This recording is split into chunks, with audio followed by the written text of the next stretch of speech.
En esta charla hablaremos sobre la comunicación interna como herramienta de autogestión y en concreto de la evaluación de desempeño.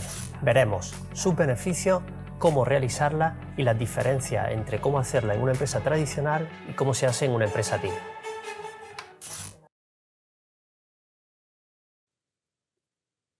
Buenas tardes a todos los que se van incorporando ahora. Bueno, recordaros que esta jornada o esta charla se encuadra en una charla global sobre las empresas TIL que empezamos hace un par de, ya 3 meses, este tipo de charlas en las que empezamos a hablar sobre el concepto de empresas TIL y sus diferencias con respecto a las empresas tradicionales y su principal característica de las empresas TIL, que es la autogestión, ¿no? Entonces, hemos ido hablando sobre herramientas, sobre qué era el concepto de autogestión y sobre herramientas de autogestión en esta última charla. Y hoy vamos a hablar sobre una de ellas, ¿no? Sobre la evaluación de desempeño como una de las herramientas, ¿vale? También hablaremos sobre el error como oportunidad de aprendizaje también en los últimos minutos. Bueno, pues vamos a empezar ya, ¿vale? El que se vaya incorporando más tarde, pues nada, se incorpora con la charla empezada. Como te decía, hoy vamos a hablar sobre la evaluación de desempeño como herramienta de autogestión, ¿vale? Todas las charlas que hemos tenido estas últimas semanas han sido basadas en eso, todo alrededor de empresa TIL y sobre una de sus características principales, que es la autogestión y cómo lograr esos equipos autogestionados, ¿no? Hemos ido hablando sobre determinadas herramientas y es lo que vamos a hacer en las próximas charlas, ¿no? Voy a empezar a presentar, ¿vale? Para ir acompañando, pues mi charla con diapositivas, ¿vale? Creo que ya se ha presentado, ¿vale? Está presentándose, vale. Bueno,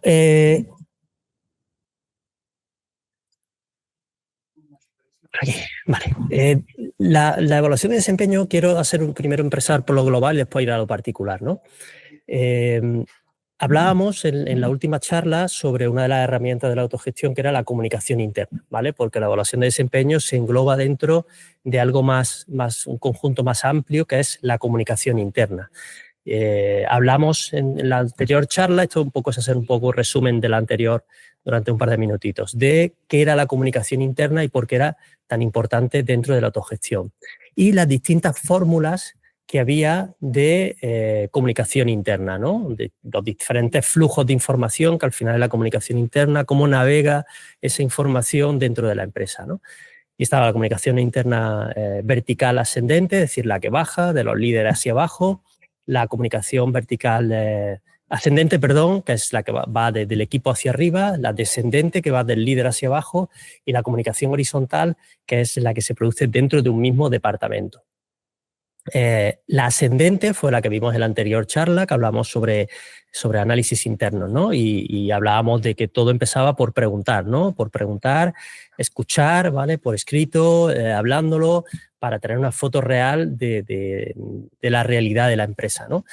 La evaluación de desempeño no deja de ser otra forma de comunicación vertical ascendente, es decir, de saber qué está pasando dentro de la empresa, entrando en un análisis mucho más individual. Si el análisis interno que hablamos en la anterior charla era por una foto global de la empresa, aquí lo que hacemos es, si me permitís la expresión, una foto de carné, ¿no? De cada persona, para saber la situación, cómo se encuentra esa persona, y además de una forma muy particular, con una visión desde muchos puntos de vista, ¿no? Es una foto muy completa porque se ve desde muchos puntos de vista. Ahora veremos cómo, ¿no?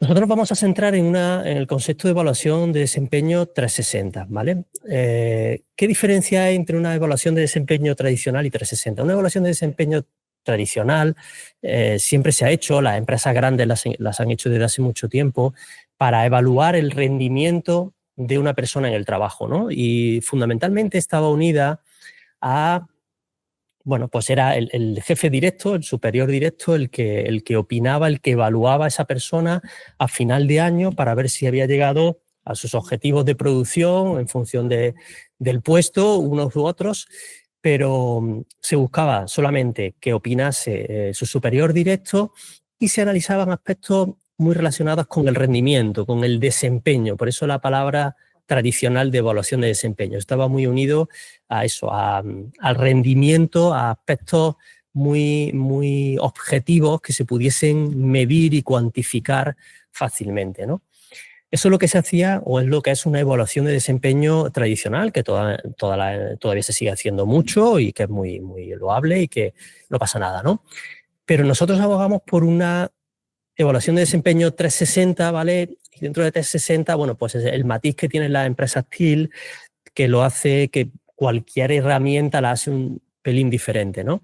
¿Qué es la evaluación de desempeño 360? Bueno, pues aquí ya participa no solamente tu jefe directo, sino que participa para la evaluación de una persona el resto de personas del equipo, bien de personas que están en su mismo nivel jerárquico o bien personas incluso que están por debajo de su nivel jerárquico, siempre y cuando tengan contacto con esa persona. Es decir, la evaluación de desempeño no puede opinar de una persona a alguien que no lo conoce, que no trabajan juntos, que no lo está viendo todos los días, ¿no? O cada cierto tiempo, ¿no? Además de los aspectos más claros de rendimiento, pues en un comercial, ventas o capacidad de atención al cliente o en un administrativo su capacidad de resolución, su productividad, en la 360 se busca analizar otros aspectos, ¿no? Ahora veremos qué características o qué aspectos se buscan, ¿no? Pero aspectos pues, relacionados con el clima laboral, con su aportación al trabajo en equipo, con, bueno, cómo aporta ideas, como muchos aspectos diferentes que no tienen relación directa con el rendimiento, incluso con, bueno, pues con la función principal a la que la has contratado. Al final, una empresa es un equipo en el que se ganan partidos siempre que se trabaje en equipo, ¿no? Entonces, tú puedes tener una persona que a lo mejor no sea excesivamente o el más productivo del mundo, pero después es una persona que forme muy bien a los compañeros que llevan nuevos, lo acoja muy bien, sepa enseñar, siempre de una buena cara y siempre aporte buen clima a la empresa, muchos aspectos, ¿no? Y un aspecto diferenciador de la evaluación de desempeño 360 es que el enfoque está basado en la mejora continua, es decir, no está basado en ver tu rendimiento, tu desempeño, porque eso está unido a un aumento salarial, no, está basado o está enfocado en ayuda a tu compañero a mejorar, ¿vale? Es decir, ese es el enfoque y por eso también se consigue que la gente participe, ¿no? Porque es un regalo, ahora lo veremos más adelante, ¿no? Es un regalo, es una ayuda que tú haces a tu compañero para que pueda mejorar, ¿no? Entonces, eso hace que la gente participe de forma muy activa. ¿Qué se consigue, no? ¿Por qué hacer una evaluación de desempeño 360? Bueno, si se busca este enfoque, el enfoque de la mejora continua, que es de hecho nosotros nos gusta llamarlo más mejora continua 360 que evaluación de desempeño 360.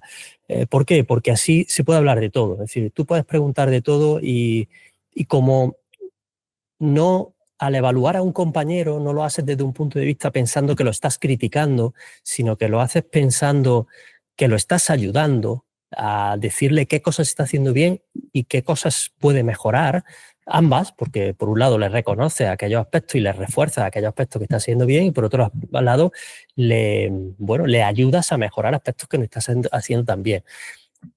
Te permite hablar de todo, no hay tabú en este enfoque de 360, ¿no? Se percibe como ayuda mutua, es decir, los errores se ven como oportunidades de aprendizaje y de mejora. Es un regalo, esta palabra es un regalo que le das. Si tú eres sincero, si tú le dices la verdad en lo bueno y en lo malo a tu compañero, tú le estás dando un regalo. También te permite detectar problemas internos, porque hay veces que una persona, desde varios puntos de vista, puede parecer reflejado, que genera mal ambiente, que está generando comportamientos.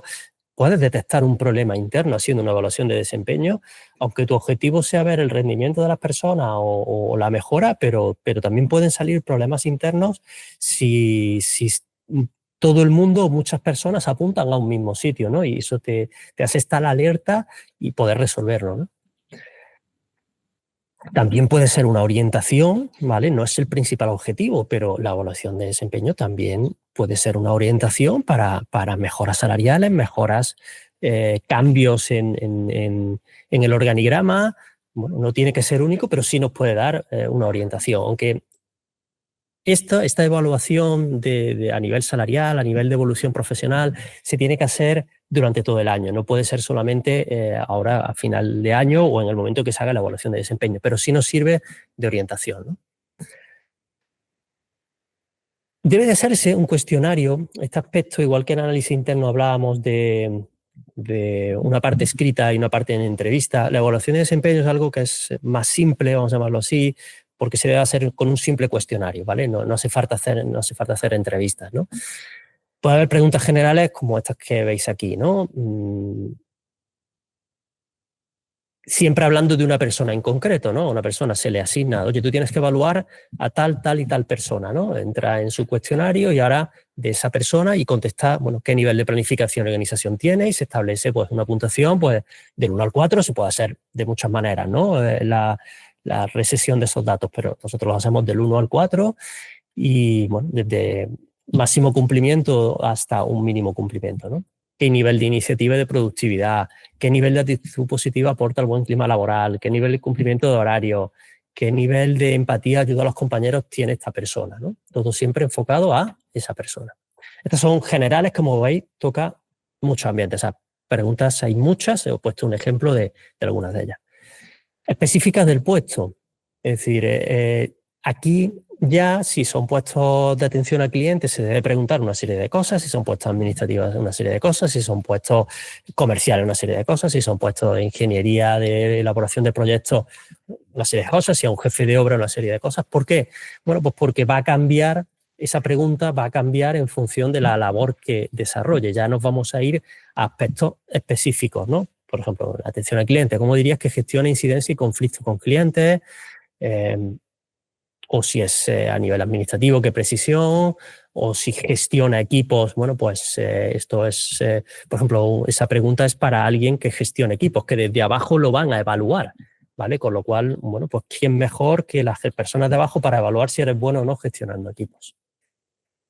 Y después preguntas abiertas que nos dan mucha información, es decir, porque se pone por escrito y entonces las personas detallan y reflejan muchos aspectos que no salen en una pregunta cerrada, ¿no? Bueno, ¿qué debería de empezar a hacer?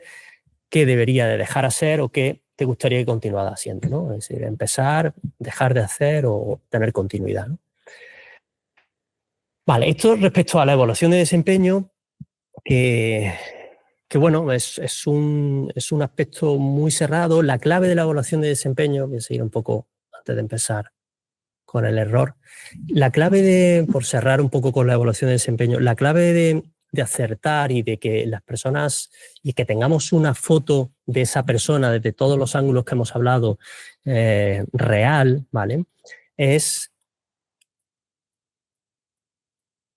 poder convencer al equipo de que esto es una ayuda, que tú le estás ayudando a esta otra persona. Por supuesto que es anónimo, ¿vale? El cuestionario tiene que ser anónimo, no puede reflejar quién ha evaluado a quién. Y sobre todo hay que convencer al equipo, a las personas, de que esta es una forma de ayudar. En las evaluaciones de desempeño tradicionales, normalmente, bueno, pues casi todo el mundo, por quedar bien, ¿vale? Pues le daba el máximo de puntuación a alguien, ¿no? O al contrario, si me cae mal, pues le doy el mínimo de puntuación. En una evaluación de desempeño 360, con este enfoque de mejora continua, bueno, pues si tú de verdad aprecias a tu compañero, no le vas a dar un 4 en todo, porque no le estás ayudando a mejorar. ¿Y quién mejor que desde fuera te puede ayudar a ver los errores que cometes? Tú no los puedes ver, ¿no? Entonces, esto hace, y esta es la parte fundamental, es decir, convencer al equipo de que esto es una mejora, ¿vale? Eso es una ayuda y una mejora a tu compañero, ¿no? Después de esto, después de esta evaluación, es cuando tiene que entrar ya el líder de la organización o el líder del equipo una vez que se han obtenido los resultados de la evaluación de desempeño, darle feedback, es decir, saber interpretar ese cuestionario, saber sacar la información más importante para darle feedback a esa persona, ¿vale? Del feedback hablaremos en otra ocasión porque de alguna manera el feedback es, bueno, pues una comunicación hacia abajo, descendente, ¿no? Entonces, esta parte que continúa después de la evaluación de desempeño, hablaremos en otra charla sobre cómo enfocar ese feedback que puede ser tras una evaluación de desempeño o que puede ser a lo largo del año en distintas situaciones que se produzcan, ¿no? Vale, pero quiero acabar hoy este concepto de comunicación interna ascendente, es decir, la información que estamos obteniendo de abajo hacia arriba, ¿vale? Y esta evaluación de desempeño deja de ser información que obtenemos de abajo hacia arriba, con el error como oportunidad de aprendizaje, ¿vale? Este es un concepto muy chulo, si me permitís la palabra, y que funciona muy bien y que le da un aire completamente distinto a las empresas TIC frente a las empresas tradicionales, ¿no? Y es cómo se enfoca el error, cómo se afronta el error en una empresa. En una empresa normal, cuando hablo de empresas tradicionales no quiero referirme a empresas antiguas, no. Empresas grandes, ahí las multinacionales no dejan de ser una empresa tradicional, ¿vale? Son empresas que funcionan estupendamente, muy productivas, lo hablábamos en la primera día de la charla. Las empresas del día a día, las empresas de ahora, las empresas son muy productivas, pero han tenido una serie de carencias, ¿no? El concepto del error es una de ellas, ¿vale? El error normalmente se excusa o se esconde, ¿vale? Primero se intenta esconder en una empresa normal. Se esconde el error porque, bueno, ¿para qué me voy a meter en un problema, en un marrón, ¿no? Si lo puedo tapar. Si no se puede esconder, lo intento excusar. Yo mismo automáticamente me monto mi propia historia de por qué se ha producido ese error y lo defiendo a muerte, ¿no? ¿Por qué se produce esto? Pues porque ese error primero es considerado una vergüenza por mí, es decir, yo me avergüenzo de ese error que he cometido y porque además siempre ha sido castigado, es decir, ese error por parte de mi superior lo que ha provocado es un cabreo instantáneo y un castigo instantáneo de la forma que sea, ¿no? Pero siempre ha tenido esa cadena, ¿no? Esconderlo, sino excusarlo, porque me avergüenzo, porque sé que va a ser castigado en público, en privado, económicamente o socialmente, ¿no? ¿Cuál es el enfoque diferente en una empresa TIL? El error se ve como algo natural, algo inherente a la vida empresarial, pero en general a la vida personal, ¿no? Las personas mayores, si habláis con ellas, os lo dirán, ¿no? Que se han equivocado de las decisiones que han tomado en su vida, se han equivocado más veces de las que han acertado, ¿no? Pues esto pasa en el día a día en las empresas. Todos nos equivocamos, todos los días cometemos errores, todos los días quien toma muchas decisiones no queda otro remedio que cometer errores y quien está todo el día haciendo cosas, pues comete errores. La clave está en buscar el origen del error. Cuando este se ha producido, no excusarlo, no esconderlo, sino ir a buscar el origen, que puede ser muy variado. Siempre lo fácil es decir, no, es que tengo mucha carga de trabajo y por eso no, pero busca, ve más allá de esa carga de trabajo. Ese error puede estar unido a que no te organizas bien, a que no tienes un checklist de tareas a realizar y tiras de memoria y se te olvidan cosas. Puede estar producido porque no tengo información suficiente y por lo tanto me he equivocado, porque las tareas o las responsabilidades de mi puesto no están claras y están entre medias entre las mías entre las mías y las de otro. Muy variado. Lo que hay que hacer es buscar ese origen, ¿no? Esto hace que las empresas TIL, la experimentación, el error como oportunidad del aprendizaje sea una cultura estratégica. Y además, si lo pensáis bien, la innovación, si una empresa quiere ser innovadora, siempre se habla con la boca muy llena, ¿no?, de la innovación, del I+D, pero la innovación y el I+D, ¿qué es? Es estar cometiendo errores, es experimentar, es equivocarse. Los grandes inventos, las grandes revoluciones empresariales y de la manera están unidas a equivocaciones anteriores y al haberlo intentado muchas veces, ¿no? acertar, ¿vale? Y la mejora continua, si TIL también está muy unido a la mejora continua, requiere probar y equivocarse, ¿vale? Si no nos equivocamos, si no cometemos errores, es porque no hemos sido lo suficientemente valientes a la hora de tomar decisiones. ¿Cómo hay que actuar frente al error? Porque me diréis, bueno, ¿y esto en la práctica cómo se produce? Bueno, aquí tienen que trabajar, y además es un trabajo porque es algo que tiene que hacerse constantemente y no es fácil, ¿vale? Y es una de las cosas que más cuestan en las transformaciones TIL. Una de las cosas que más cuestan es esta parte, ¿no? El enfoque del error, el quitarse ese cliché de avergonzarse del error y quitarte ese cliché del líder de cómo afrontar el error, ¿no? ¿Cómo debe de afrontarlo el líder? Primero, ser frío. Es decir, no puedes abroncar, por mucho que te fastidie, que te des dando cuenta que esa persona ha cometido un error, no puedes abroncar en ese momento. Tienes que solucionar, eso sí. Oye, solucionas, ¿vale? Lo detectamos ese error, lo solucionamos, pero dejamos para más adelante hablar con esa persona, darle ese feedback, ¿vale? ¿Por qué? Porque esa persona tiene que reflexionar para buscar el origen del error. No lo vas a buscar tú como líder del equipo. No, lo tiene que buscar él. Tú le puedes ayudar a buscar el origen, pero tiene que ser él o ella quien realmente investigue, piense, analice cuál es el origen. Entonces tú tienes que ser aquí como líder, y la mayoría de los que estáis aquí, bueno, pues soy líder de empresa o de equipo de trabajo, bueno, pues tienes que ser frío, ¿vale? Solucionar, pero dejar para más adelante ese feedback. Y decirle, oye, mira, dar una vuelta a esto y mira, piensa a ver por qué se ha producido. No me lo digas ahora, piénsalo y tenemos una reunión en un par de días o 3. Y en un par de días o 3, cuando él lo ha pensado, tú también has podido pensarlo y puedes tener tu opinión sobre por qué ha sido. Entonces lo analizamos y lo buscamos, ¿no? El trabajador, bueno, ¿cómo tiene que actuar, ¿no? O el resto de trabajadores, la gente del... Bueno, pues no excusarse, ir al origen del error, volvemos a lo mismo, ¿no? Para esto, ¿cómo le ayudamos a que haga esto? Bueno, pues actuando de la forma que hemos hablado antes. Ser bueno, frío, no abroncar y ver que es una oportunidad para crecer. Es decir, el error como oportunidad de aprendizaje. Es decir, si me equivoco, pero aprendo de lo que me he equivocado, pues estoy creciendo como profesional. Si lo excuso o lo oculto, no estoy creciendo como profesional, porque lo que intento es que se me olvide lo antes posible y no es cuestión de olvidarlo.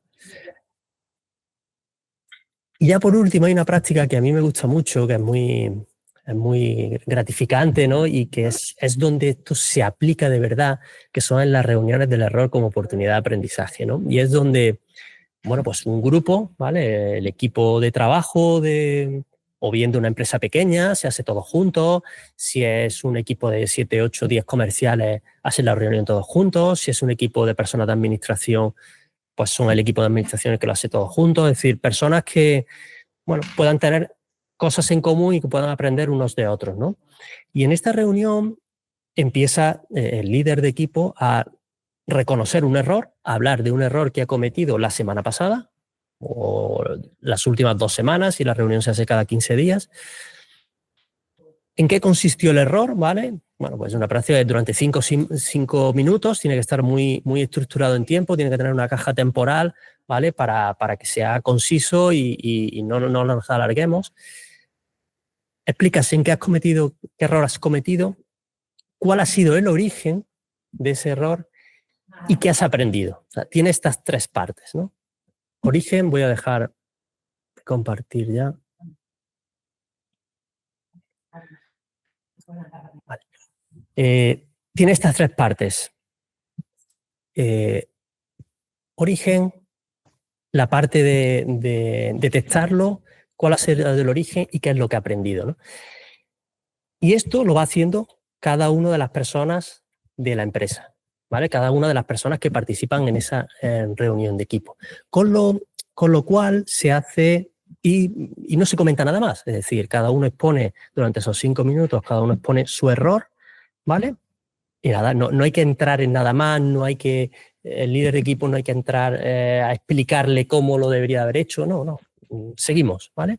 Es decir, y no pasa nada. Con esto, ¿qué se consigue? Pues que tú hayas explicado tu error en público lo hayas reconocido, hayas buscado el origen, se lo hayas dicho al resto de tus compañeros y no pase nada, ¿vale?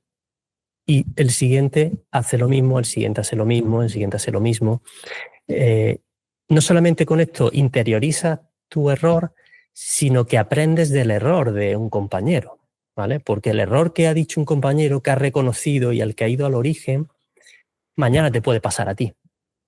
Entonces, esta práctica, durante esos 5 minutos, tú entras en tu error, pero es que en los otros 5 minutos de cada uno, tú aprendes del resto de compañeros en todo esto. La primera resulta un poco extraña, tiene que haber un mediador en esa reunión, que normalmente es el líder de equipo que se forma un poco más en esto. Bueno, para que no sean errores muy someros, es decir, errores que sean superficiales, ¿no? Entonces, hay veces que si alguien comenta un error muy, muy superficial, de estos errores que son errores, pero casi que es una virtud, ¿no? No. Tienes que ir a otro más profundo. Ese no vale. Tienes que ir a otro más profundo, ¿no? Y entonces, bueno, tiene que haber alguien que de alguna manera guíe esta reunión, pero con el tiempo las personas van y comentan errores muy potentes, muy profundos y hacen análisis realmente interesantes del origen de esos errores, ¿no? Pues nada, pues aquí lo dejamos. ¿Vale? Muchas gracias a todos y nos vemos en la próxima charla. Un saludo.